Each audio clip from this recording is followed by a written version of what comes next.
TV, a TV do futuro hoje, 24 horas no ar. Estamos aqui no monumento aos Santos Mártires de Cunhaú e Uruaçu. Aqui, no dia 3 de outubro de 1645, aconteceu uma das páginas mais tristes da história do mundo, não só do Rio Grande do Norte, nem do Brasil. Aqui foram assassinados, então, 79 pessoas. E essas pessoas, o motivo foi o motivo da fé, que eram católicas e não negligenciaram nem renegaram a sua fé para o calvinismo. Aqui foram dois grandes grupos massacrados. O primeiro grupo veio do Forte Resmagos. Era um grupo composto de 12 pessoas. No Forte Resmagos estavam, pois, abrigados, pedindo asilo, 5 pessoas, 5 autoridades, incluindo o juiz da cidade e o padre, que logo se tornaram presos. Mais 2 que foram presos em seguida, João Lostal Navarro e Antônio Vilela Cid, o pai.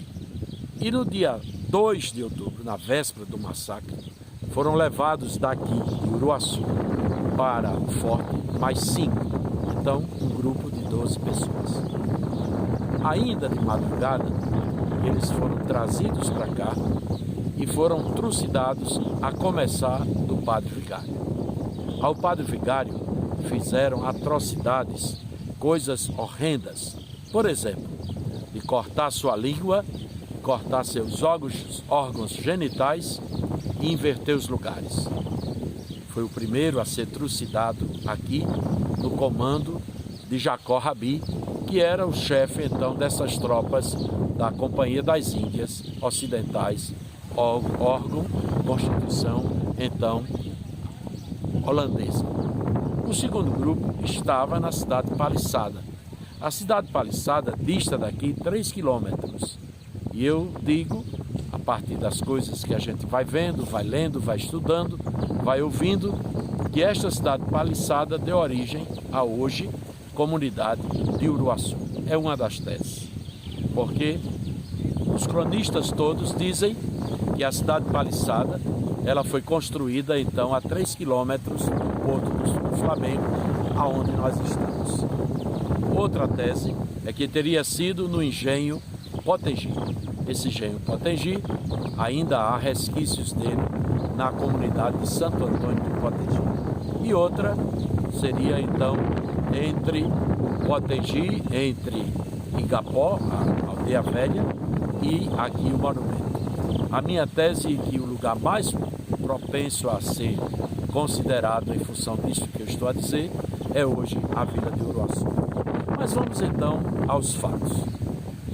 Depois do morticínio de Cunhaú, que ocorreu no dia 16 de julho de 1645, houve ainda mais 2 massacres fortes, como o da Casa de Pedra de João Lostal Navarro. A Casa de Pedra ainda está, as suas ruínas ainda estão erguidas e ela ainda está em pé. Para quem quiser visitar, rezar e contemplar a história norte-rio-grandense. O outro massacre foi no Ferreiro Turco. Então o povo se refugiou em 2 lugares, como acabei de dizer. A cidade de Paliçada era um acampamento feito de madeira, onde tinha água e tinha os mantimentos que eles trouxeram. Durante mais de 70 dias, alguns historiadores chegam a dizer 90 dias, que coincide o tempo daqueles que estavam na capitania no Forte Resmagos e aqueles que estavam aqui, então mais ou menos 90 dias, entre 70 e 90 dias.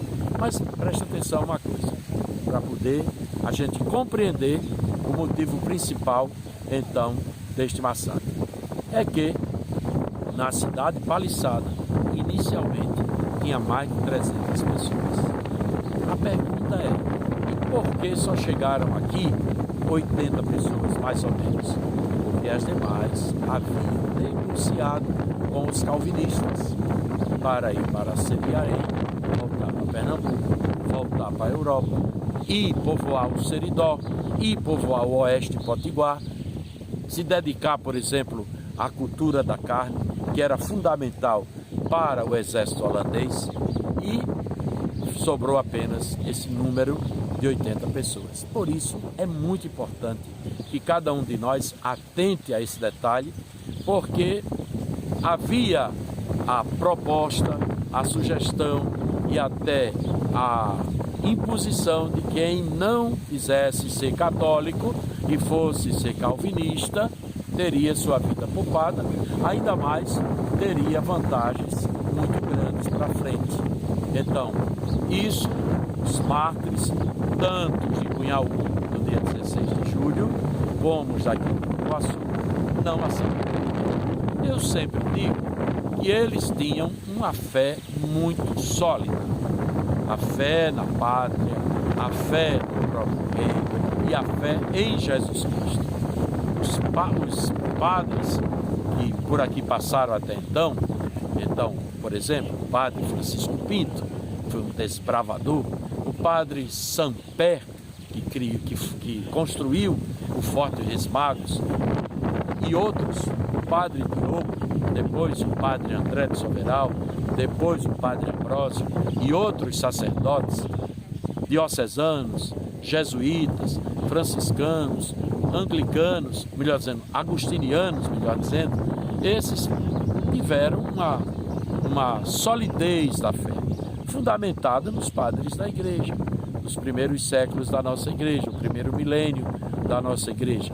Então, renegar Cristo era, pois, a pior das heresias que podia se acontecer a um cristão, a um batizado, a um frequentador da igreja. Então, como isso é necessário e importante a gente aprender. E eu dou um exemplo. Olha, Potiguaçu é Felipe Camarão Velho, Antônio Felipe Camarão Velho. Ele era o cacique dos Potiguaras. Aprendamos o nome em tupi, Potiguaras. Então, ele, claro, como cacique, como chefe de um povo, tinha diversas mulheres. E então ele se encantou com o cristianismo, com o catolicismo, mas ele levou 12 anos de preparação para se batizar e se casar. No mês de fevereiro de 1612 foi feita a celebração inicialmente do batismo na parte da manhã, em Aldeia Velha. Ele construiu a igreja e depois o casamento, porque ele fez a opção pelo casamento na modalidade cristã, na modalidade católica, de um homem para uma mulher e de uma mulher para um homem. Então, isso foi muito importante e criado, selado, um pacto de paz entre os povos que chegavam da Europa e entre os povos que aqui habitavam. 1612. 1628, os holandeses levam daqui do Rio Grande do Norte um grupo de caciques para se formar, então, no exército holandês. Eles faltaram. E aí, quando chegaram, eles transformaram os povos indígenas do seu lado em soldados do exército holandês. Os nossos indígenas não conheciam arma de fogo, conheciam arco e flecha. Eram homens muito fortes, corajosos, homens que não temiam a nada e nem a tudo. Eram homens, então, do mato, da terra, das águas. Eram homens da caça, da pesca e de uma agricultura ainda muito pequena. Eles se tornaram soldados do exército holandês. 1633, os holandeses chegam ao Rio Grande do Norte. No Forte dos Reis Magos havia apenas 3 pessoas. O comandante do forte, Pedro Mendes, mais 2 soldados. Foi fácil. 28 navios abarrotados de soldados, de munições, menos mantimentos, mas muita munição para tomar conta do Rio Grande do Norte. E assim fizeram. Em menos de 3 horas de batalha, eles tomaram conta do forte, com um detalhe. Houve o Calabar, que disse que Pedro Mendes estava, então, se rendendo, que não foi verdade.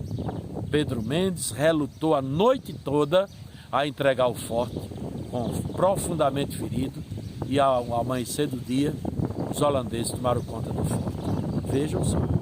No dia seguinte, a Igreja do Rosário, a igreja matriz da apresentação, já não tinha mais padre, e os colonos eram obrigados a ir para o culto calvinista. Os padres já não podiam celebrar nas igrejas. Os bens, as terras, os animais, o gado, o peixe, a farinha de mandioca, o milho, a rapadura, as raízes e cascas de árvores que eram exportados para a Europa, tudo passou a ser. Foram 12 anos assim, de 1633 a 1645. E as negociações eram sempre espúrias, porque o Conselho Supremo da Companhia das Índias Ocidentais jogava um edito, marcava uma reunião para conciliação, para acordos, e nunca terminou em paz. Sempre em atrocidades, com mortes, e mortes do jeito que foi em Cunhaú, e mortes do jeito que foi em Uruaçu. Eles defenderam a terra, eles defenderam a fé, eles defenderam a igreja. Por defenderem a terra, eles são heróis da pátria. E por isso que logo depois da beatificação, feita em Roma pelo Papa São João Paulo II, no dia 5 de março de 2000, houve todo um movimento do povo potiguar, e a Assembleia Legislativa, então, tornou o dia 3 de outubro dia feriado. E o feriado, na lei, está dito assim: feriado para o culto público aos mártires de Cunhaú e Uruaçu.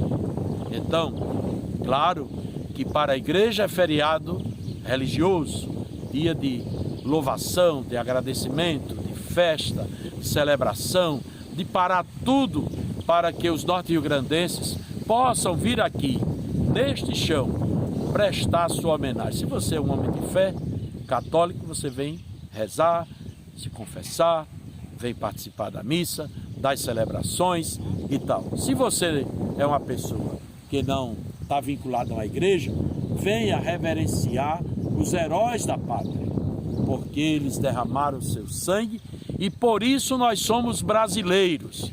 A nação Nordeste é Brasil e somos esse povo com multicolorido, esse povo de muita alegria, esse povo de muita fé, esse povo de muita bravura. Por isso, então, dia 3 de outubro, feriado estadual, e você vem aqui, venha, ou se não pode, combine com o padre da sua paróquia para celebrar a missa votiva aos santos mártires, seja qual for a capela, a matriz, a paróquia, a capelania, o hospital, porque os nossos bispos da província eclesiástica do Rio Grande do Norte tornaram esses heróis da pátria, esses mártires da fé, numa ação muito bonita e elogiável, como padroeiros do Rio Grande do Norte, para proteger, para abençoar, para estimular a luta pela paz, para plantar a justiça a cada dia e colher a paz, para vivermos um tempo diferente. Que não mais tenhamos chacinas, que não mais tenhamos atrocidades como as que aconteceram aqui em Cunhaú, em Nísia Floresta, Parnamirim, em Macaíba, Ferreiro Torto, em Goianinha, em outras partes do nosso estado. Para que a vocação à paz do povo potiguar seja levada ao mais alto astro, ao mais alto mastro, melhor dizendo, de paz, de luta e de bravura. Nós temos que honrar os nossos santos mártires de Cunhaú e Uruaçu. Nós temos que honrar os nossos heróis para que esse estado seja um estado, um povo lutador, um povo que não baixa a cabeça, um povo que não se submete, um povo que leva adiante a luta pela justiça para acolher a paz. Viva os santos mártires de Cunhaú e Uruaçu! Participe das festas durante esses dias e, sobretudo, no dia 3 de outubro. Que Deus nos proteja, nos guarde e nos abençoe, em nome do Pai, do Filho e do Espírito Santo. Amém. Livre TV, a TV do